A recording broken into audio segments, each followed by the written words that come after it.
Hello and welcome. You're listening to the Healthy Moving Podcast, the show that empowers you to exercise less, but move more so you will feel better. I am your healthy moving enthusiast, Jen Hoffman from healthymoving.com.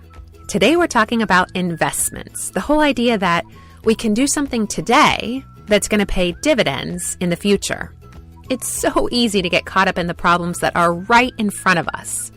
But with some small shifts in our attention and our resources today, we can prevent or at least minimize tomorrow's problems. I also have a great community insight segment for you. Later in the show, Sybil's going to join me and share her action plan for weaving more movement into her life this fall. Prepare to be inspired by her story and her insights.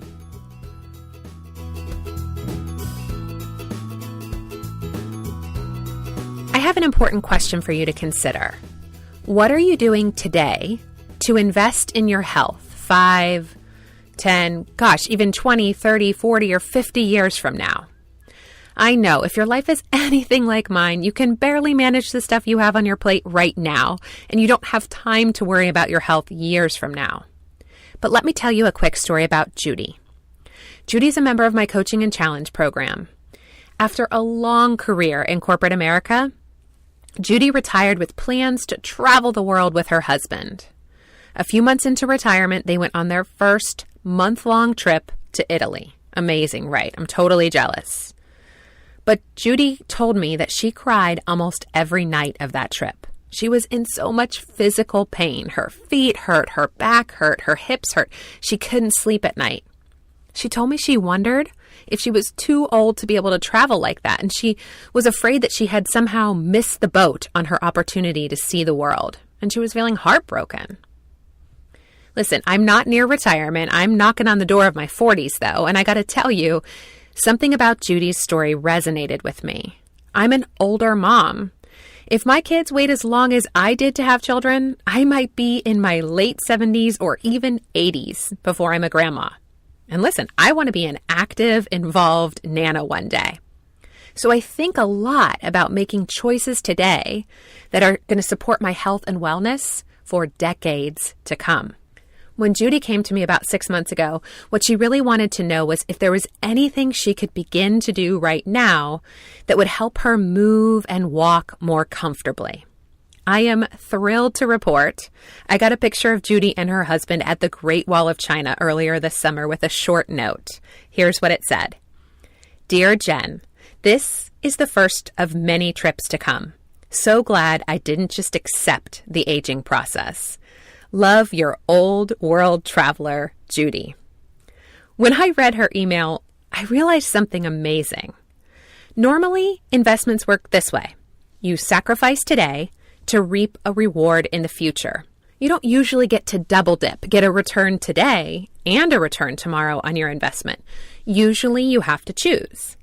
But friends, the practice of weaving movement into the fabric of your day, it pays dividends today and in the future. When you figure out how to do life in a way that uses more muscles and puts less wear and tear on your joints, when you learn to write new motor programs for how you do simple things like stand and sit and walk and get out of your chair and even breathe, those new motor programs promote the optimal flow of blood, lymph, and electricity in your body. And when you do that, you get an immediate dividend. You start to feel better right away, like Judy did right now, but you also get the benefit of long-term lasting health because those motor programs continue to support you over and over for years to come. Next month is going to be the Coaching and Challenge program's 2-year anniversary. I regularly hear from students who've been with me from the beginning of this program that it was the best investment they've ever made in their health and wellness. I have a challenge for you. If you're like most Americans, you're spending a lot of money on your health and wellness each year, on medical expenses, on gym memberships, on alternative care, things like massage, acupuncture, maybe you go to the chiropractor regularly. Here's my challenge. Make sure at least some of those expenditures, both from your wallet and from your calendar, your time and your money, are going to pay dividends on your future health. Make sure that at least some of what you're doing today is supporting your long-term health and wellness. Are you creating habits that are going to stick with you for many years to come? If you want to join us in the Healthy Moving Coaching and Challenge program for less than the cost of a few massages or a semester of classes even in your average yoga studio, we have a challenge starting this Sunday, September 4th, and we would love to have you join us. You can get all the information over at healthymoving.com/coaching. Here's to your health, friends, today and for many decades to come. Okay, I'll be back in just a moment with the Community Insight segment.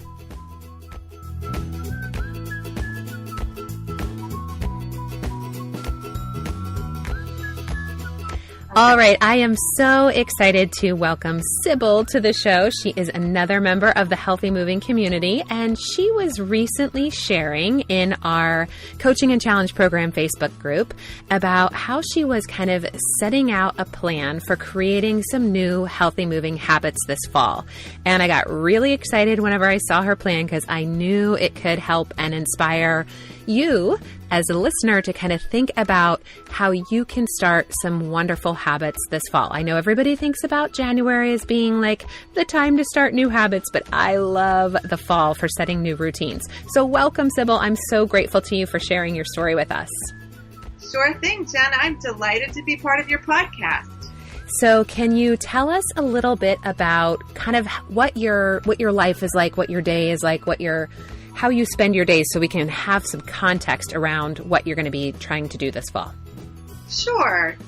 So I have an almost 4-year-old daughter. She's full-time in preschool. My husband works full-time outside the home, and I have 3 part-time jobs / consulting gigs, so 3 jobs that together make a full-time job. And I work mainly from my home office, but I also sometimes travel to one of my jobs where I work there, often a couple of days a week, and then sometimes I'm traveling for events and conferences.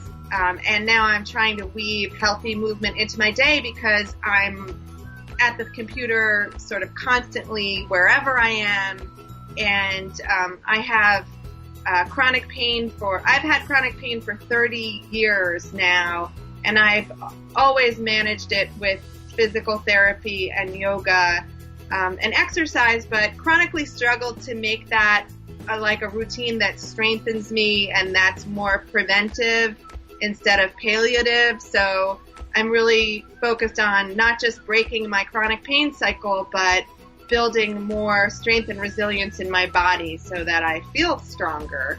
And I think that's so important for everybody. I know people who listen to the podcast have heard me talk about it before, but we have to start paying attention not just to the kind of cultural norm of, am I getting exercise? And we have to start looking at, when am I sedentary? And how can I start to make my sedentary time a little bit more active? And what is that sedentary time doing? And what can reducing it help me feel? And I love that you're kind of starting to tune into that and think about ways that you can incorporate this in your day. So can you tell us a little bit about challenges you've had with figuring out how to do that? What are some of the challenges that you face in weaving more movement into your day? I guess core challenges are feeling a sense of deserving to get up and move around so that I'm, I feel like I have to be productive in my various billable jobs in order to justify taking a 5-minute break on the clock. And my employers aren't necessarily watching me that way because I'm working very independently, but I feel like I always have to judge how I'm using my time and billing it.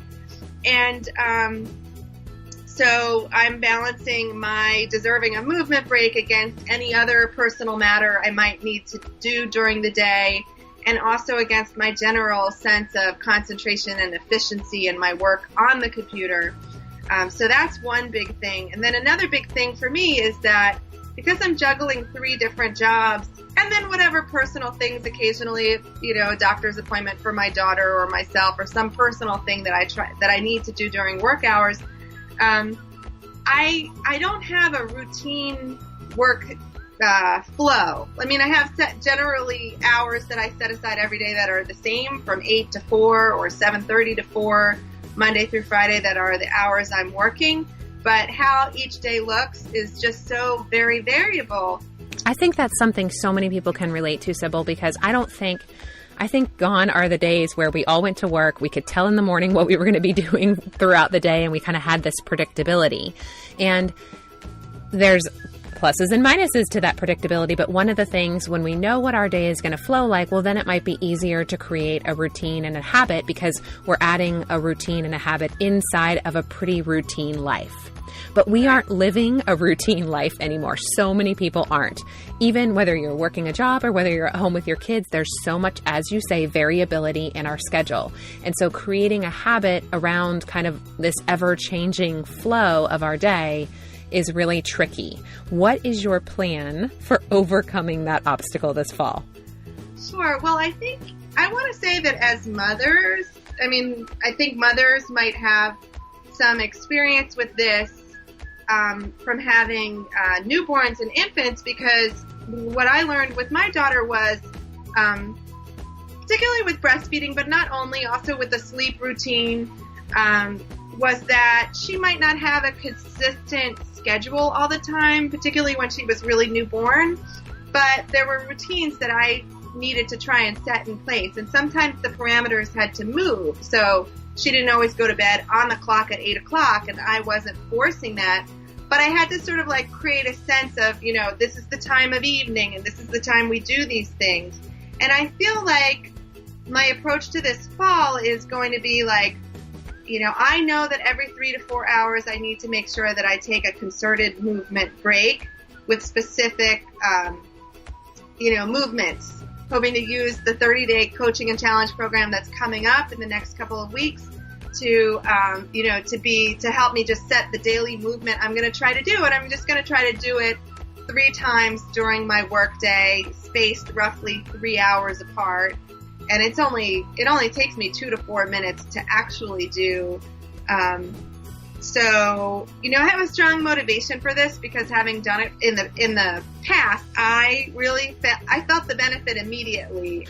I love the idea of boundaries, like having boundaries be these kind of walls that allow a flow to happen. And when we say like, okay, I'm going to try to do this every 3 hours, it's like we're setting up a little parameter, a little boundary that within that all this flow can happen, all these really good things. I know you mentioned to me as we were chatting before we started recording that that you feel better, and that it even helps like your productivity and those, like, that you'll get gains from doing it. It's just a matter of kind of saying, I'm going to carve this out as the time that, yes, it's for you. Yes, it's self-care. Yes, it's all of that stuff, but that it makes everything else that you have to do flow better. So it's bigger than us, It's really our whole life. I wanted to come back to that too, because what I didn't talk about earlier was mood. And, I have struggled in my life with depression and with anxiety.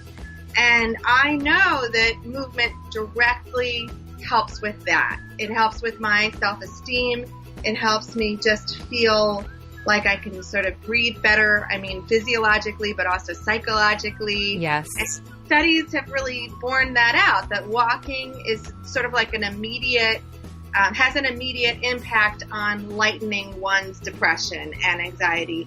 And so I will put a link in the show notes. There just came out a new piece of research out of, I think it was University of Pittsburgh, but about specifically what's happening neurologically when we move and why it actually helps us feel better. Like they're connecting the actual neurological patterns that create that effect. And really the science is bearing it out. This isn't just something that's in our head, that it somehow clears us or shifts our perspective, and that it's kind of a secondary benefit. It is a direct neurological benefit. It's so powerful.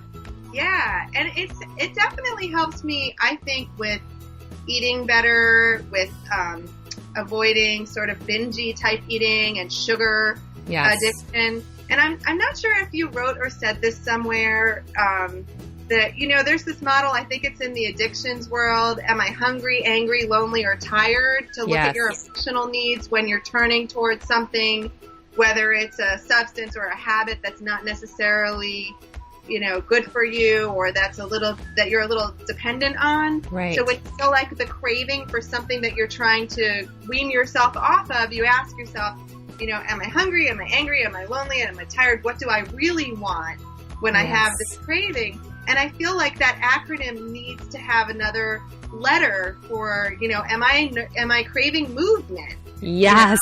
Yes.